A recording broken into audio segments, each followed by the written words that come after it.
The words hit me like ice water as I stood frozen outside my son's bedroom door. "What's that old bag complaining about now? Nobody asked her to clean."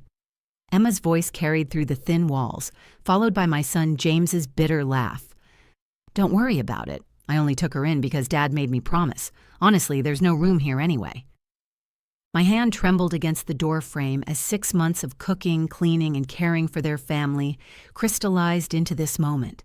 The hallway suddenly felt airless, my vision narrowing to the family photo on the wall, the one where we all looked happy, taken just before I'd quietly transferred another $8,000 to James's struggling business account.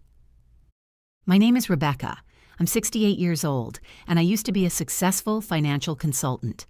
This is the story of how I taught my family the true meaning of appreciation. When my husband passed from cancer last December, James had seemed genuinely concerned about my welfare. "Mom, you can't live alone in that tiny apartment," he'd insisted. "Come stay with us. The kids would love having Grandma around." What I didn't realize was that his concern had more to do with my monthly financial contributions than my well-being. The house they'd been living in, the same house my husband and I had gifted them when James got married, had deteriorated into chaos. Dishes towered in the sink, shopping bags cluttered every surface, and a strange smell permeated the air. When I'd arrived with my single suitcase 6 months ago, Emma had barely looked up from the couch. "There's no extra bed, so you'll have to figure something out yourself." That first night sleeping on an air mattress surrounded by garbage bags, I'd wondered what my husband would think. He'd worked 2 jobs to help James start his construction business, believing our son just needed a chance to prove himself. If only he could see how that chance had been squandered. Over the months that followed, I'd transformed their home. The children, initially withdrawn and constantly sick, began thriving once I introduced vegetables to their diet and established routines. I'd organized playrooms, cleaned bathrooms, and turned their house back into something resembling a home. But tonight's conversation revealed the truth. Every kindness had been seen as interference, every improvement as judgment. The next morning in the kitchen, I watched Emma scroll through her phone while I prepared breakfast for her 3 children. "Mom, we're planning a family vacation to Orlando this summer," she announced without looking up. "I'll need you to stay home and watch the house." "Of course," I replied quietly, scrambling eggs for grandchildren who'd grown to depend on my morning hugs. But inside, a plan was already forming. 3 weeks before their scheduled departure, I made a phone call that changed everything. "Marcus, it's Rebecca. I need you to prepare the ownership transfer documents we discussed last year." My estate attorney had been patient with my delays, understanding my reluctance to make the change official. But tonight's overheard conversation had provided all the clarity I needed. The day before their flight, James burst into the kitchen where I was packing their snacks. "Mom, there's some guy at the door saying he needs to inspect the house for property evaluation. Do you know anything about this?" I dried my hands slowly, meeting his confused gaze. "I do." I called him. "What?" Emma appeared behind James, her face immediately suspicious. "Why would you call someone about our house?" "Because it's not your house," I replied simply. "It's mine, and I'm selling it." The silence stretched between us like a chasm. James's face cycled through confusion, disbelief, and something approaching panic. "That's impossible." "Dad left this house to me." "Actually, your father had very few assets when he died," I continued, my voice steady despite my racing heart. "The house, the monthly payments to your business, the money that's kept this family afloat for the past 3 years, that's all been mine." Emma's face had gone completely white. "The monthly payments? You mean the money from my salon?" "Your salon has been operating at a loss for 2 years," I said gently. "I have the financial records from my quarterly reviews of your business loans. The money you thought James was earning from his business? That was my investment fund managed through my consulting company." James dropped into a kitchen chair as if his legs had given out. But you're just a housewife. You've never worked." I managed a $2.3 million portfolio for 15 years before I retired, I explained. Your father and I agreed it was better for family harmony if my career success remained private. We thought it would protect your confidence as you built your own business. The reality hit them in waves.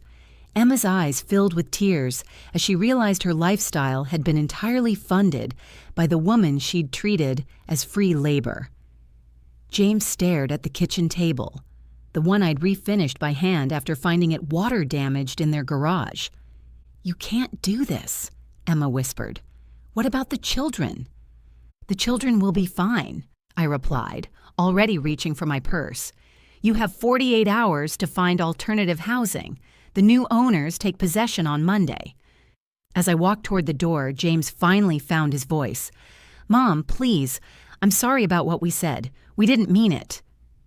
I turned back one final time, looking at the son I'd raised, the daughter-in-law I'd tried to love, and the home I'd restored with my own hands. "You meant every word," I said quietly. "But here's what you didn't understand. I heard everything. Not just last night, but months of conversations where you mocked my efforts, complained about my presence, and treated me like an unwelcome burden." "Where will you go?" Emma asked, her voice barely audible. "I've purchased a beautiful townhouse across town. The children are welcome to visit anytime, under my terms, with respect for my rules." I paused at the threshold. "You see, I may be 68, but I'm not helpless. I'm not a burden. And I'm definitely not someone you can take advantage of anymore." 6 months after that confrontation, my grandchildren spend weekends at my new home, learning to cook in my modern kitchen and playing in my organized game room. They tell me excitedly about their parents' tiny apartment, how James found work as a construction supervisor after his business finally folded, and how Emma closed her salon and now works part-time at a local boutique. James calls occasionally, his voice careful and respectful now. We're slowly rebuilding our relationship, but it's different. Based on mutual respect rather than assumed obligation, Emma sends polite text messages on holidays. Their marriage survived the financial crisis, though they had to attend counseling to work through the blame and resentment that followed. The children visit me every other weekend under an arrangement we formalized through family court, not because James and Emma were uncooperative, but because I wanted clear boundaries that protected everyone involved. The house I'd restored sold for $340,000, above market value.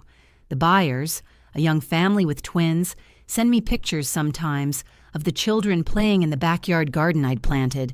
People often ask if I have any regrets about my decision. The truth is, I wish I'd acted sooner. For too many years, I confused enabling with love, allowing my family to mistake my generosity for weakness. If you're watching this and wondering whether it's ever too late to reclaim your power, let me be clear. Age doesn't make you powerless, and kindness doesn't make you weak.